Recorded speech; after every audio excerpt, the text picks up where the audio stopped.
Hello everyone, welcome to my YouTube channel. आज हम पढ़ने जा रहे हैं डेंटल कैरी, जो कि जीएनएम सेकंड ईयर के एमएसएन फर्स्ट का टॉपिक है। डेंटल कैरीज क्या होता है? It is a microbial disease of the calcified tissue of the teeth. जो डेंटल कैरीज होता है एक माइक्रोबियल डिजीज होता है जो कि टीथ के कैल्सिफाइड टिश्यू में होता है।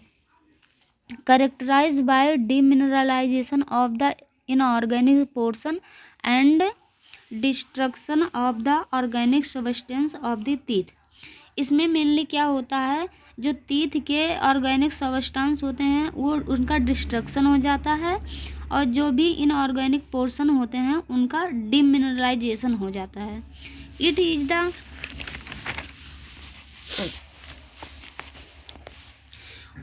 Is the one of the most common disease. जो डेंटल कैरीज होता है एक मोस्ट कॉमन डिजीज होता है। Two group of bacteria are responsible for dental caries. मतलब जो डेंटल कैरीज होता है उसको कॉज करने के लिए दो बैक्टीरिया रिस्पॉन्सिबल होते हैं।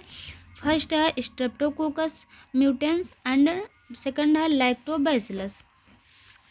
If left untreated, the disease can lead to pain, tooth loss and infection। अगर किसी पर्सन को डेंटल कैरीज हो जाता है, अगर वो उसका ट्रीटमेंट नहीं किया जाता है जिसकी वजह से उसमें पेन होता है और जो टीथ होते हैं उनका लॉस होता है एंड उसमें इन्फेक्शन हो जाता है। Dental caries are common in both children and adult.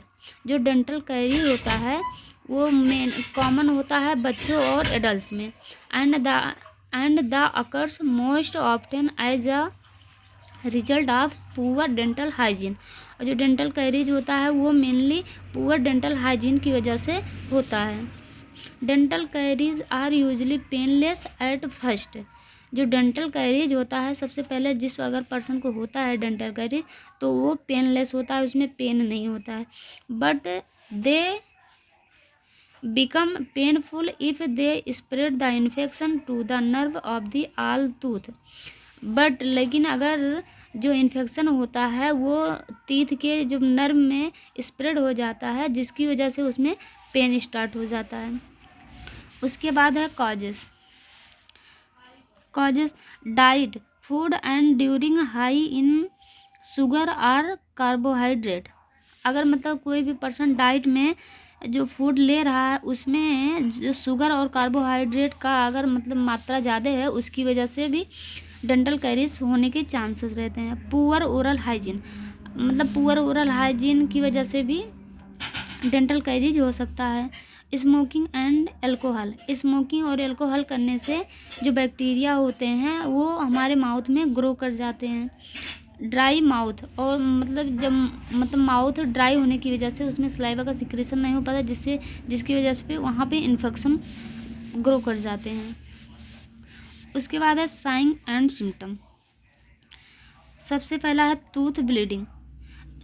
जब पर्सन को कोई मतलब किसी भी पर्सन को डेंटल कैरीज हो जाती है जो उसके मतलब टीथ होता है उसमें ब्लीडिंग होती है। टूथ एक मतलब पेन होता है। सेंसिटिविटी जो टूथ होते हैं वो सेंसिटिव हो जाते हैं। बैड ब्रीथ, मतलब माउथ से बैड ब्रीथिंग आती है। Severe swelling in the jaw, मतलब जो हमारे जॉ होते हैं उसमें मतलब बहुत ज़्यादा मतलब सीवियर स्वेलिंग मतलब बहुत ज़्यादा स्वेलिंग हो जाती है। Pain in bone in oral cavity, और जो ओरल कैविटी होती है उसकी जो बोन्स होते हैं उसमें पेन होता है। Next one is diagnostic test. Diagnostic test में हम सबसे पहले हिस्ट्री कलेक्शन करेंगे, उसके बाद examination mouth and teeth.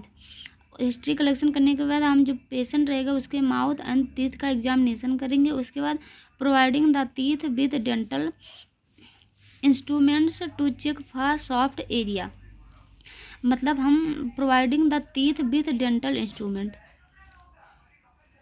To check the for soft, मतलब जो डेंटल इंस्ट्रूमेंट होते हैं उनकी हेल्प से जो माउथ के सॉफ्ट जो चीक्स के सॉफ्ट एरिया है उसको हम एग्जामिनेशन करेंगे और उसमें कौन सी बैक्टीरिया की वजह से हुआ है उसका हम एग्जामिनेशन करेंगे।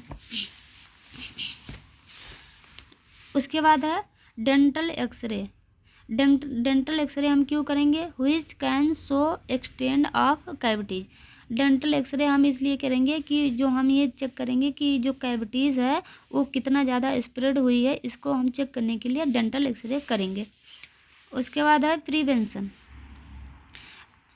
Prevention. Measures to prevent and control dental caries include effective mouth care, reducing sugar diet, avoid smoking and alcohol. मतलब हम जो अगर डेंटल कैरीज हुआ है तो उसको प्रिवेंट और कंट्रोल करने के लिए हम उसमें इफ़ेक्टिव माउथ केयर देंगे, और जो भी मतलब डाइट देंगे उसमें हम लो शुगर लेवल रखेंगे डाइट में। अवॉइड स्मोकिंग एंड एल्कोहल, जो एल्कोहल और स्मोकिंग उसको अवॉइड करेंगे। उसके बाद है nutrition measures for dental carries control. मतलब डेंटल कैरीज कंट्रोल करने के लिए हम उसका न्यूट्रिशन उसको मेज़र करेंगे। डेंटल कैरीज में be prevented by decreasing the amount of sugar in diet. Dental caries को प्रिवेंट करने के लिए हमें जो मतलब जो भी डाइट लें उसमें जो शुगर का लेवल हो वो कम होना चाहिए। उसके बाद है mechanical measures for carries control. Dental carries को कंट्रोल करने के लिए मैकेनिकल मेजर्स क्या करेंगे? Tooth brushing remove gross amount of food debris and black materials. Tooth brush मतलब हम क्यों करेंगे? टूथ ब्रश इसलिए किया जाता है कि जो भी फूड के डेब्रिस मतलब एंड प्लेग मटेरियल्स होते हैं उसको हम रिमूव करने के लिए टूथ ब्रशिंग करवाएंगे। तो ये था दोस्तों डेंटल कैरीज। आई होप कि आपको समझ आया होगा। Thank you for watching video.